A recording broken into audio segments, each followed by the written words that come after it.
Katsina State is among the states in northwestern Nigeria that have faced the scourge of banditry, kidnapping and cattle rustling lingering for over 1 decade. Over the years, many lives have been lost, numerous people have been displaced. Farming and other socio-economic activities have also been crippled as well, particularly in the areas categorized as frontline and vulnerable to this unfortunate crisis in Katsina State.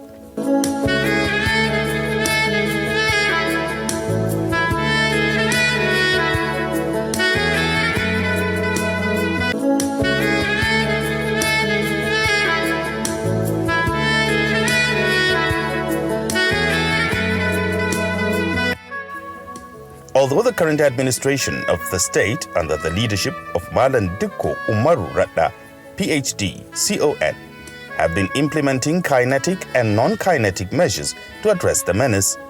However, these efforts have only managed to contain the menace, which continues to linger.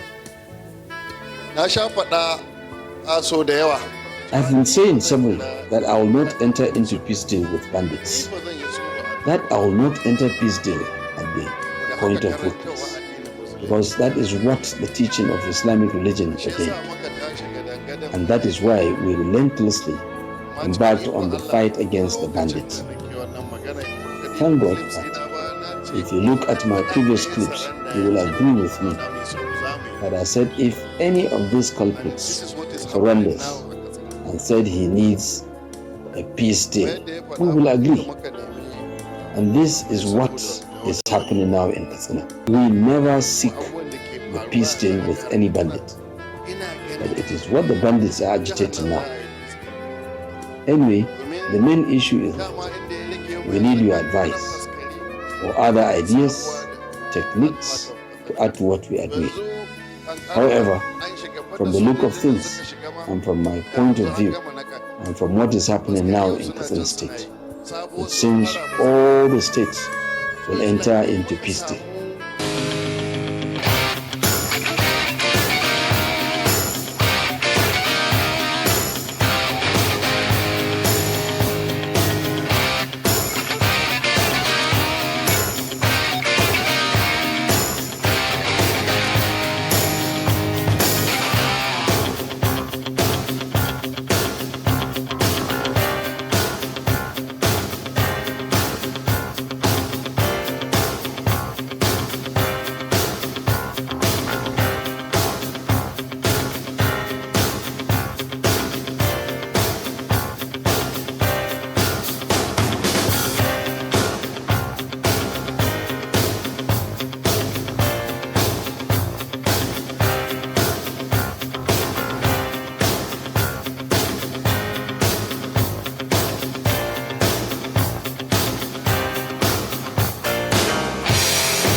With the support of the community watch and the work, the synergy they have with the conventional security agencies, we have addressed the issue to about 70%. Because you may not say you will end insecurity one time, because this thing has started for over 10 years in Katsina State. So for over, I can say, almost 15 years in Katsina State. So you can say, and then you came to a system, because what makes the fight very difficult is you don't know whom you are fighting. You don't know whom you are fighting, because these people are within us. Most of these people that are informant are sleeping with us, but they give the people in the bush information to come and attack their relatives. Those people that supply them with logistics, they are all living with us, because it is people that buy food and take to the bush. It is the people that supply them with ammunition. They supply them with the guns. They will supply them with petroleum. They will supply them with motorcycles. It is all from the town where we are living, where we are sleeping. Some may even be your son. Some may even be your younger brother. Some may be, in some cases, your wife. So it is so complex that you don't know the people you are operating with. Some people that you will sit in a meeting to organize how to fight these criminals, maybe one of them may be part of them. Wow. So that makes it so complicated as we are fighting it and they are fighting back because they are getting information that you don't have. And in some cases, when there are attacks in some places and you send the security agencies, they will ambush them because they had the information that these people are coming. So these are the kind of situation we are operating. So that is why it is really difficult. It needs a collective approach. It needs everybody to be on deck so that we can address the issue holistically. If we don't do that, we'll keep on having these issues. So that is even why some communities found it necessary for them to negotiate with the criminals and have a peace deal. You know my stand as a governor of that state that I will not negotiate with the bandit at the point of weakness. I will not start begging bandits to come and negotiate with me. But amidst this effort, a new approach is emerging in form of a peace deal being negotiated between the affected communities and repentant bandits, an approach which is hopefully seen as the right step towards bringing a lasting solution to the lingering crisis.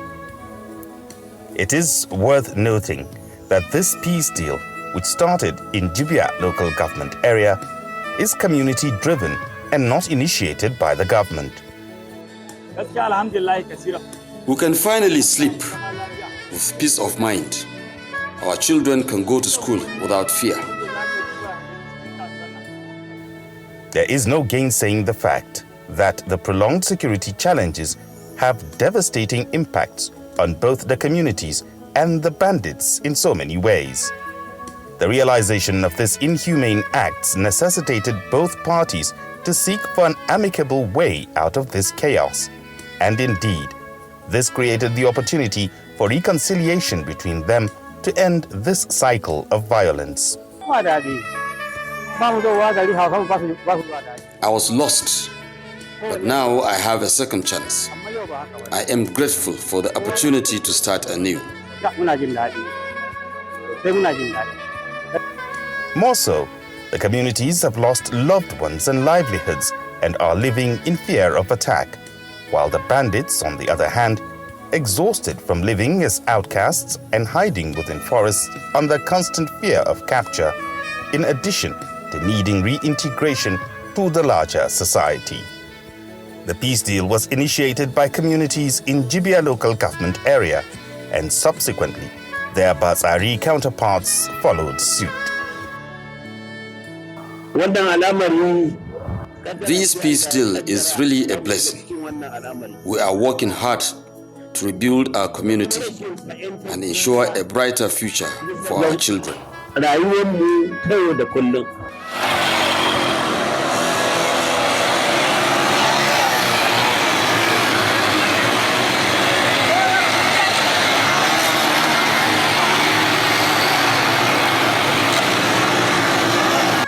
The Jibia peace deal, which serves as a role model, was made possible when the community leaders, bandit warlords and other stakeholders came together and shared the desire for respite to the crisis, which ultimately led to pursuing the peace agreement, aiming to bring lasting stability to the area. We are deeply grateful to Almighty Allah for the restoration of peace in our area, and we pray for the continued sustenance of this peace. We can now return to our farms without fear of attacks from bandits.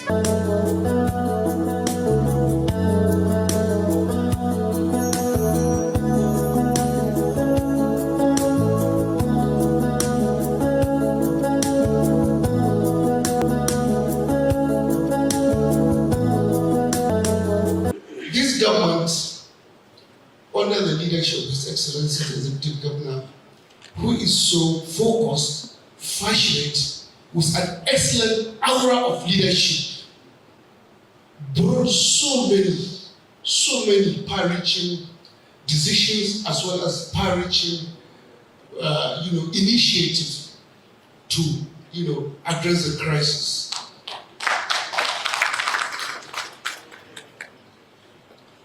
We have been working with our development partners to bring an end to this menace. And we thank Almighty Allah that the local government captured by this funding are the local government that we aptly define at the frontline local governments in Katsina State. These are Jibia, Basari, Savannah, Musa, Kankara, Samoa, Paskaria, and they are all captured in this funding package.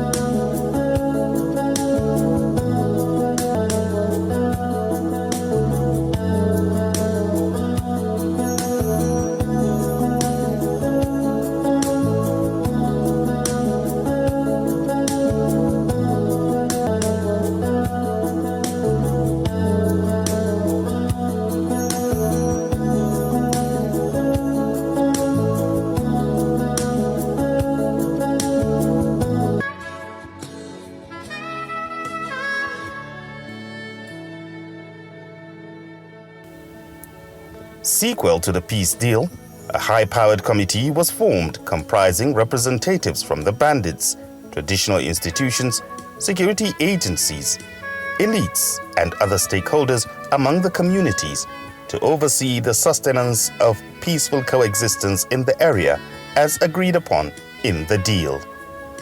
Members of the committee also agreed to meet on a monthly basis to review progress and resolve issues should any of the party renege the peace deal. The apparent success of the peace deal in Jibia and Basari local governments has significantly encouraged other areas facing similar security challenges to join the bandwagon and strive for peace in their respective areas. Honestly speaking, before the peace agreement, we went through a very difficult time.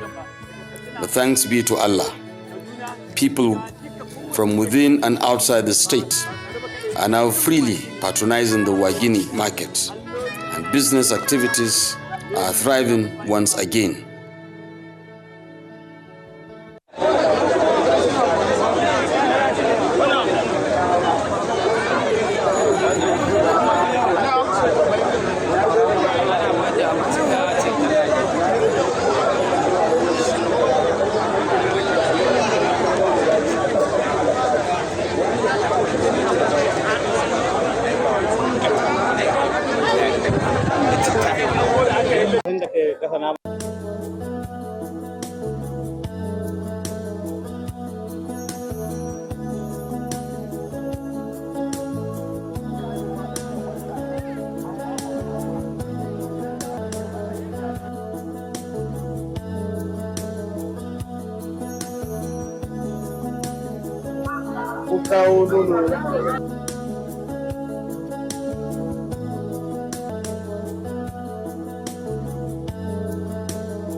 In the meantime, no fewer than 10 other local governments have embraced the peace deal and are currently experiencing relative peace in their communities.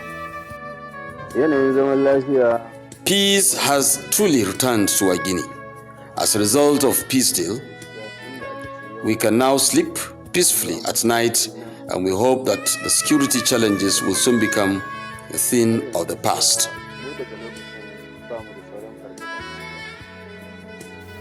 Among them include Kurfi, Safana, Dutsemma, Dan Musa, Matazu, Musawa, Paskari, and Sabwa.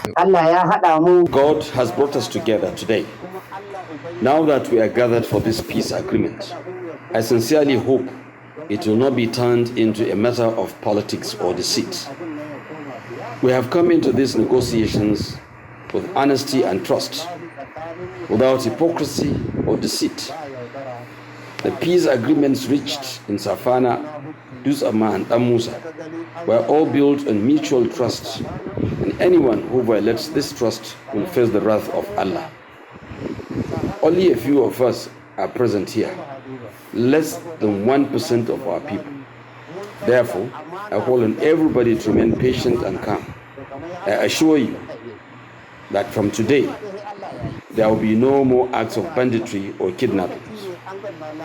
Those going to their farms and those fetching firewoods in the forest or visiting markets, as well as those displaced, are free to return home and resume their normal lives.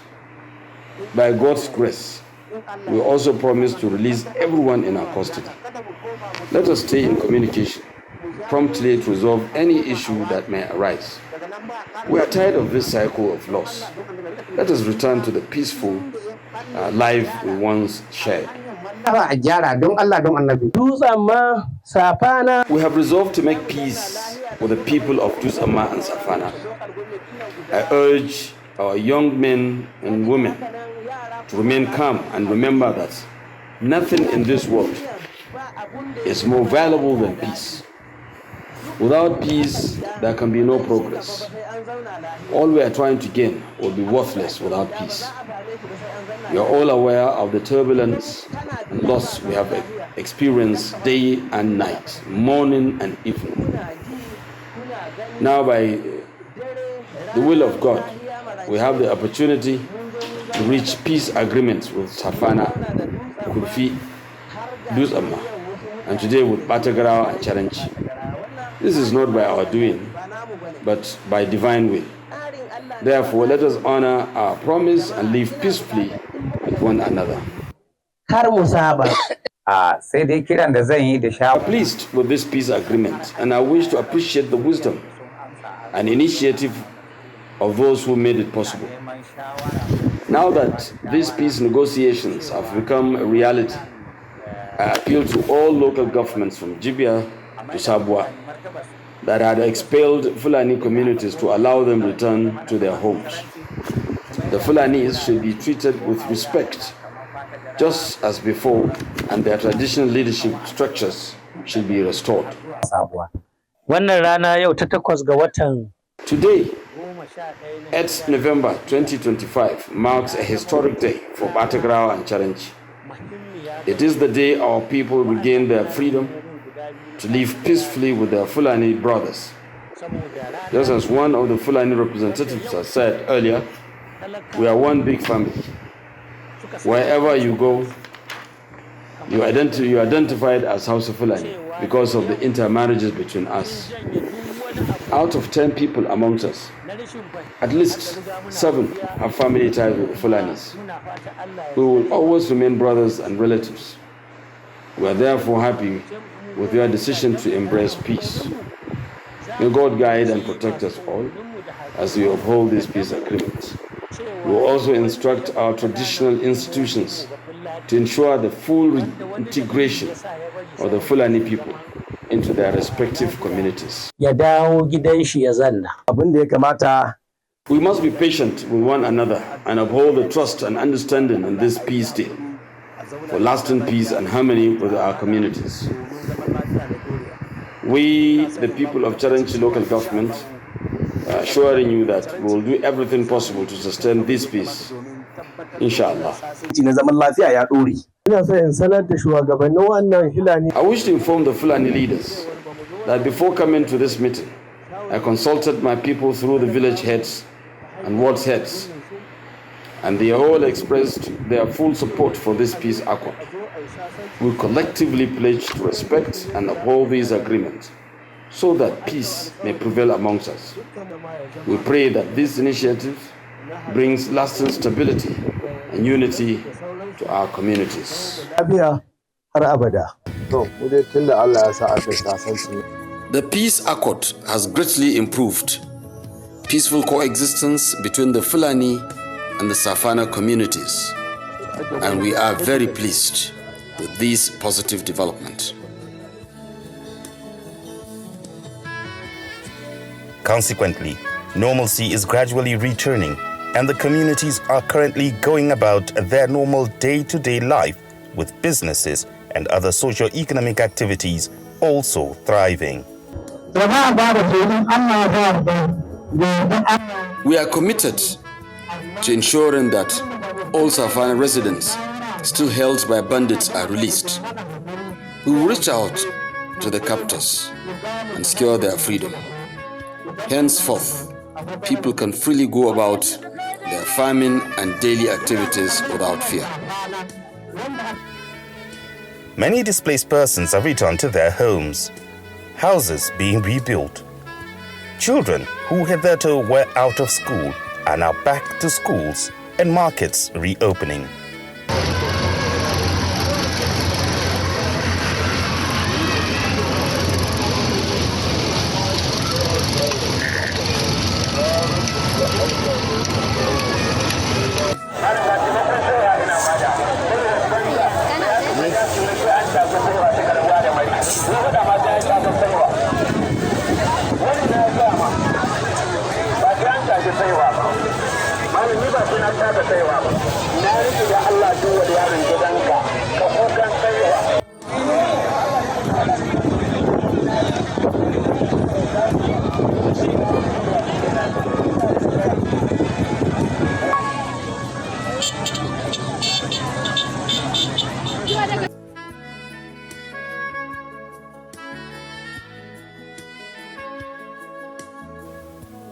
So far, so good. As normalcy returns, hope is being rekindled in many of these communities. We are delighted with the peaceful coexistence prevailing between the Fulani and Hausa communities now. Everyone moves about freely and we can take our goods to the market and sell without fear. Unlike before, when we couldn't go anywhere and were confined to our homes. We pray that such unfortunate times remain in the past forever.